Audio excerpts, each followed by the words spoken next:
Hey everybody, welcome back to Tailgate Talks. Today we have Joel Anfinson from SoilView here. He's going to talk a little bit about soil sampling. Joel, tell us a little bit about soil sampling or just SoilView as a company. Sure, appreciate you guys having me here. I work for SoilView. We're a service provider of pulling soil samples, tissue samples, crop scouting, moisture probe installations, amongst a few things. Obviously, we're dabbling in the carbon market as well.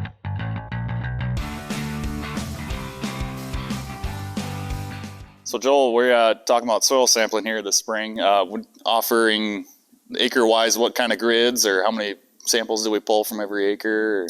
Yeah, so we do a lot of different grids. I mean, I would say 90% of the stuff that we do is 2.5 acre grids, but we offer 1.1s, 1.5s, 4.4s, even some 10 acre manure management plan grids, things like that.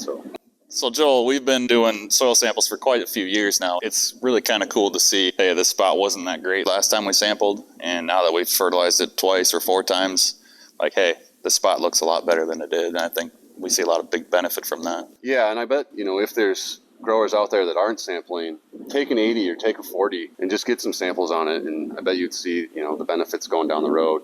I think for people that aren't sampling, you might be surprised at blanket applying fertilizer, and we might be over and under fertilizing areas that need to be adjusted. So yeah, I'm sure every field, everybody knows that spot in the field where it's good dirt, but it doesn't produce. And this is one way we can find out where them spots are at and hit them.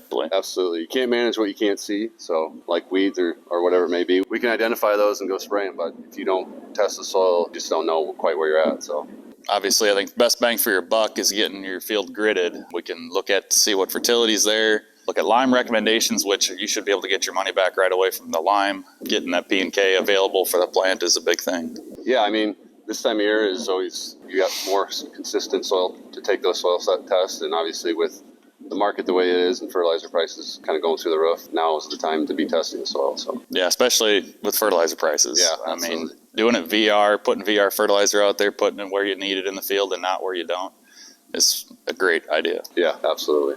So Joel, we can do spring sampling, we can do fall sampling. What do you think is the best timing for sampling to do? Yeah, we've seen a lot of transition toward spring and summer sampling lately.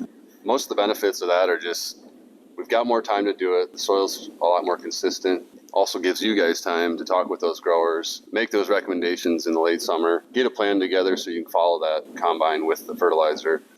Some of the bottlenecks that we run into in the fall are just timing wise, we get a late plant, you're going to get a late harvest. Definitely worry about the ground freezing, manure, tillage, fighting those things. And, it just makes everything a little bit easier. And anymore, the crunch of the fall is pretty tremendous. So, and the last couple of years, it's been dry in the fall and the ground's been hard as a rock. I remember you talking about that. Yeah, I know. Last fall was pretty good. We got that rain late August or whatever. So we had a nice long fall last year. But, if we go back to 2020, the ground was very dry and hard and kind of had to shut it down for a little bit sampling wise. And then you look at 2019 and 2018 where we had wet years and we preach quality. And, we want to take a good course so you guys can make good recommendations and get good results from the lab. So those are just some of the things that we see as bottlenecks during the fall season. All right, Joel. So how do you guys do the sampling? Yeah, good question.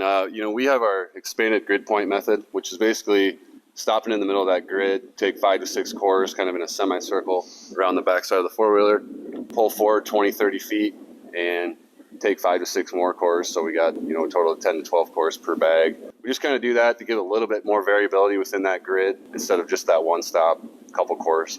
So yeah, we use a 1/2-inch diameter probe. We just feel like we can take 10 to 12 cores that way and get a, you typically want a pound and a half bag of soil per sample. So. And you do it all by hand, right? Yeah, so, we do everything by hand. We just feel that we can physically see that core. We feel by the hand of man, you can physically view that core each time and make sure you get a good quality sample. Thank you for joining us today on Tailgate Talks. And Joel, thank you for being here and teaching us a little bit about soil sampling. Where can people find you on the social media? Yeah, appreciate you guys having us. You can follow us on Twitter at Soil Sampling or check us out online, soilview.com.